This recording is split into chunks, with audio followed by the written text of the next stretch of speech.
Good morning, everyone. Can everyone see the screen? Yes. Okay. So today I'm going to talk about flip-ons. So we all know about codons as a way of encoding genetic information, but there's also another way of doing that job that's just coming into view now, and that's by changing the conformation of the DNA. And so you can go from right-handed bDNA, that's shown on the left here, to left-handed zDNA in a transition that just involves flipping the base pairs over. And as a consequence, the backbone gets zigzaggy, and that's why this is called zDNA. So today I'm going to talk about zDNA, the flip-on zDNA, its biological functions, the genetic validation of those functions, and some therapies that are targeted using zDNA flip-ons to treat cancer. So zDNA flip-ons are formed by sequences under physiological conditions that are basically repeats. And so the repeat elements, for example, may be like alternating cytosine, guanosine, or alternating cytosine, adenosine. But they're very restricted nature, and they comprise a large part of the genome, much larger fraction of the genome than the coding sequences that make up codons. And these repeats include not only simple sequence repeats, as I just mentioned, but also endogenous viruses and also allo-retro elements. And they act like binary switches. It gives us the chance of viewing the genome as one that's digital. So the flip-ons can be in one conformation or the other conformation. And depending on the conformation, they can change the readout of genetic information and institute different programs in a cell. So the thing about repeats and retroelements is that they can be inserted anywhere in the genome. And so it's also a way to actually speed up evolution of organisms by inserting these different binary switches in different positions and then selecting those that are most adaptive to the context an organism finds itself in. So how do you get the flip to occur? So the flip requires power. The zDNA conformation is much higher energy than bDNA. bDNA is the ground state. So there are three different ways shown here that indicate where this power comes from. One is from RNA polymerases or other processive enzymes. As they progress down the bDNA helix, they open up the strands, and behind them they cause negative supercoiling. And that energy of negative supercoiling is sufficient to flip from the right-handed helix to the left-handed helix. Sorry, doctor. Sorry for interrupting, but we cannot see the slides. Can you please move forward with them? You can't see the slides? We can see only the first slide. Now, yes. Yeah. Okay, thank you. Yeah. Sorry about that. So, yeah, so there are different ways of powering it shown on this slide here. The RNA polymerase, which opens up the double helix and causes negative supercoiling behind it, provides energy to flip from the right-handed bDNA to the left-handed zDNA.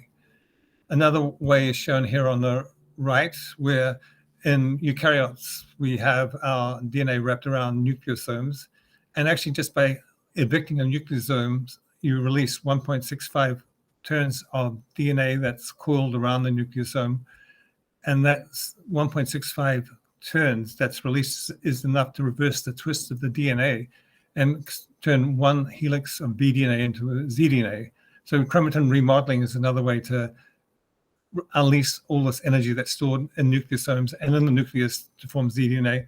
The other way is just actually by stretching the DNA, because the bDNA helix is 34 angstroms long and the Z helix is 45.6 angstroms. So if you're pulling on the helix from either end, one way to relieve the stress is to actually flip it from B to Z. So we were stuck for a long time trying to figure out what zDNA does, or whether it even exists in biology, whether it has any function at all. And, even as late as recently as 2007, people were writing the whole field off as just a misadventure that people had wasted their time on. But we have found a protein domain that actually binds zDNA very specifically, and it binds zDNA and zRNA in a structure-specific manner. And so you can see how the protein domain, the Z-alpha domain, actually docks very specifically and very nicely to the phosphate backbone of zDNA here. And you can see the zigzag character that I was talking about before. And so this protein is structure specific, it's not sequence specific, and it's the foundation of why we are now talking about flip-ons. So this domain, the Z alpha domain, is found in a number of different enzymes. So you have the Z binding domain or zRNA binding domain at one end, and then you have a lot of other functional domains to which it's associated with. And so the first protein that we found this domain in is the editing enzyme ADAR1, and that editing enzyme works on double-stranded RNA to convert adenosine to inosine, and so that has a number of effects. So when this editing happens in the coding sequence, then it can change the amino acid that's read out from that RNA, so it can change the sense of the message. It can also destabilize double-stranded RNAs and alter the way they are handled in the cell, including the way they're degraded and also in the way that they're translated. And so it's quite a functional enzyme that we'll talk about a little bit later as we go through the talk. The other human protein that has the Z alpha domain is the Z binding protein 1. And it has different functional domains. And these functional domains actually allow it to act with proteins in the cell that induce cell death. It can be either apoptosis or it can be inflammatory cell death called necroptosis. In other species, the Z alpha domain is connected with a different type of function, a protein kinase. And so this protein kinase regulates translation in fish. And because these Z alpha domains are really a huge part of the antiviral response, the viruses have a number of countermeasures to counteract the effects of the human host defenses that rely on Z alpha domains. And so, for example, in vaccinia virus, vaccinia virus produces this protein called E3, which has a Z alpha domain, which inhibits the action of ADAR1 and Z binding protein 1. And in fish, they have a herpes virus called open reading frame 112 that also has a Z alpha domain that inhibits this protein kinase Z of the fish. So the Z alpha domain is really has a lot of functions related to immunity that we will discuss. So to get to the point of showing that the Z alpha domain and zDNA or zRNA had a biological function, we turn to genetics. And so we, from our structural studies, we were able to show that key residues involved in docking to zDNA were this asparagine 173 and this proline 193. And as you can see, they contact the backbone of zDNA in this particular structure. And so it turns out that what helped us a lot is that the Z alpha domain is expressed on the extreme N-terminus of ADAR1. And ADAR1 has two isoforms, the P150 isoform, which is Z binding, and then it has a P110 isoform, which is non-Z binding. And so we were able to isolate mutations in the Z alpha domain that impacted the function of the P150 form, but had no effect on the P110 form. So the P110 form was acting as a control because it has all these same domains in the carboxy terminus. And so any effects that we were seeing of these mutations were just due to Z alpha and not to the P110 form.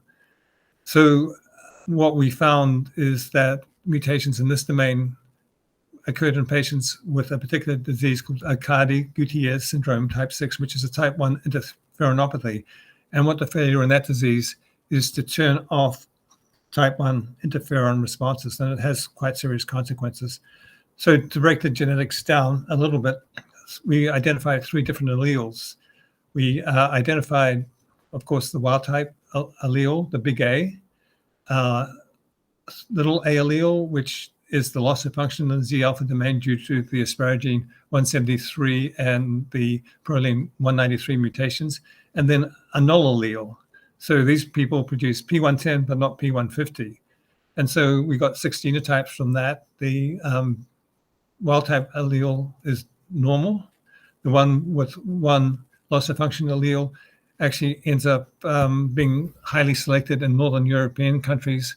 And the thought is that it was selected during the period of human movement to cities. And so there's a lot of spread of viruses there. And this offers some selective advantage because it allowed higher interferon level to be reduced in response to viruses. We identified another set of genotypes which had the wild type allele, but a null allele. So about half the amount of P150 was being produced. And this is associated with a skin disease, dyschromatosis symmetrica hereditaria, in which there's pigmented lesions on sun-exposed areas, and doesn't really have any disease sequelae that has been reported after some long-time study. There are people who have two loss of function alleles that have been reported. The genotypes have been reported, but we don't know what their phenotype is because that hasn't been studied. So one is assuming that it is probably fairly mild, otherwise it would have appeared in the literature. The other allele genotype that we identified was where we had a loss of function coupled with a null allele, and this is what causes the Chiari-Goodyear syndrome. And it's really a severe disease that causes early death in childhood, and it's associated with calcification in the brain and a lot of neurological disorders. So it's really a severe disease when you can't inactivate your type 1 interferon reaction. And the other genotype that's possible with two null alleles, so you just have P110 expressed but no P150, that's not known. And based on mouse studies, we suspect that that leads to embryonic death, probably due to an unrestrained interferon production early in development. So the question is, well, how does P150 and the Z alpha domain inhibit interferon production? And so what the host is challenged by is that in addition to viruses that produce double-stranded RNA, which Z alpha and P150 and ADAR1 is designed to detect and inactivate, the host also produces double-stranded RNAs. And so part of the challenge the host has is how to discriminate between a viral double-stranded RNA and a host RNA, because the host wants to destroy the virus, but not itself. And so it turns out that the Z alpha domain senses these retroelements called allo-retroelements, which when they are present in two copies that are in opposite orientation on the RNA, these two copies can base pair with each other and form double-stranded RNA. And they're actually, it's quite an interesting situation where initially these allo-retroelements would spread through the human genome, and they did this in a number of waves of invasion. At one point, they were so successful in invading the human genome that they almost became an existential threat to human survival.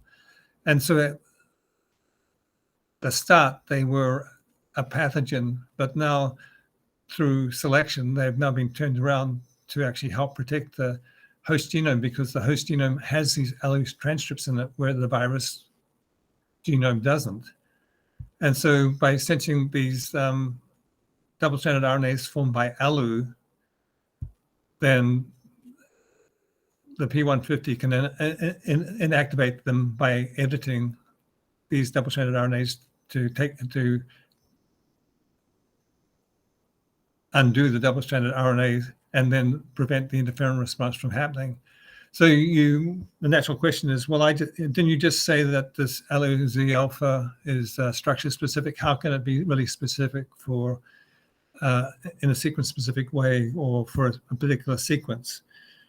And so the answer is actually provided by the fact that these allo elements actually have been selected to have a Z forming element right in the center of this double-stranded RNA. And so here are all the different allo families, from the different waves of invasion, and they all have this very highly conserved sequence in them, regardless of the family, that's right in the center. And when these different allo elements fall back on themselves, so you have two allo elements, one that's in the forward direction, the other in the reverse direction, when they pair to form double-stranded RNA, they form the Z box, which has the sequence requirements to form Z RNA. And this Z box is what's been recognized by 801. And once 801 docks there, it can then start using its enzymatic function, the editing function, the A to I editing function, to edit the RNAs, and that can then cause them to become single-stranded. So we are still looking at a structure-specific recognition, but we're also looking at a sequence that's conserved in these retroelements, that's Z forming, that enables recognition of the self-RNA, but it's not present in the viral RNA. So that's how you can make the interferon response quite specific. So actually, maybe try full screen again. Can you see the full screen now? Okay, I assume you can see the full screen. So here's what happens. Here's the double-stranded RNA, and here's the Z box that's present in the double-stranded RNA. So what happens is that the double-stranded RNA is initially sensed as being like it was from the virus, and it's sensed by this protein MDA5, which is encoded by the IFI-H1 gene. And as it starts docking on double-stranded RNA, it actually stretches the RNA and induces the Z box to form zRNA. And then P150 docks to that and then starts editing the double-stranded RNA to produce single-stranded RNA. And that stops the interferon response against the host element. So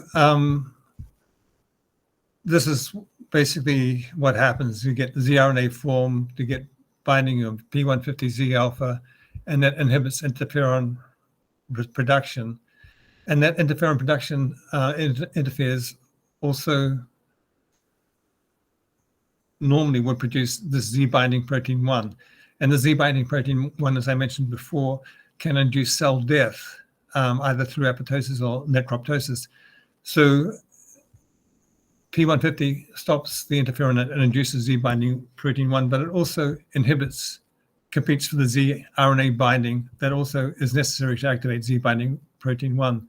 So to activate Z binding protein 1, you need interferon and a double-stranded RNA, and P150 801 inhibits both those steps.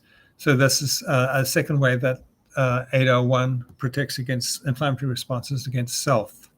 So we're just going to talk a little bit more about Z binding protein 1 because it has some interesting biology. So before we do that, let's just talk about some of the assays that we use to show that you actually do get the zDNA formed in cells. So we can induce zDNA with a small molecule, and I talk about that in just a moment. And we have antibodies against zDNA where we can show that with this drug, we can get quite robust staining within the nucleus. The nucleus here is shown in blue, a DAPI stain that's specific for DNA. And we can show using these enzymes, RNase A, RNase H, and DNase 1, that the antibody is binding to zDNA. We can also show that the RNA is induced during influenza infection. And again, it's the same approach. Here's the number of hours after infection. And then we can come back with RNase A or DNase 1 to show that it's RNA that's forming Z, not DNA in this particular case.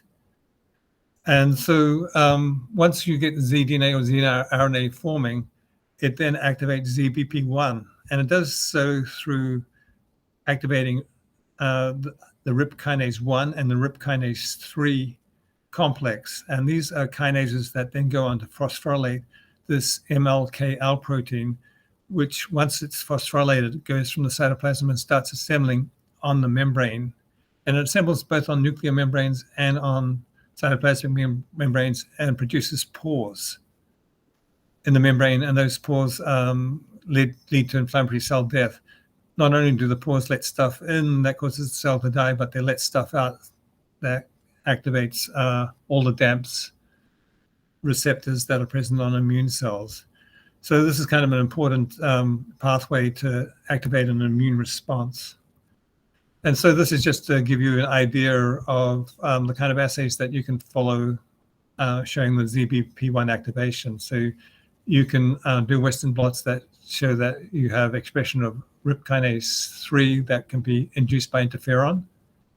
So if you in this experiment, we're showing two things. We're showing first that 801 stops the induction of the ZBP1 response.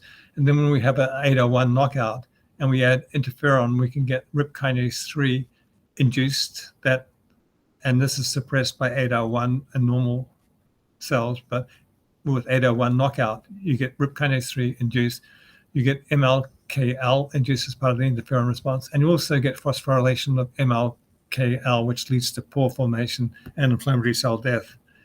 So you can then show that in terms of the small molecule that induces zDNA, where the zDNA is being formed inside the nucleus, that this process leads to the formation of pores in the nuclear membrane.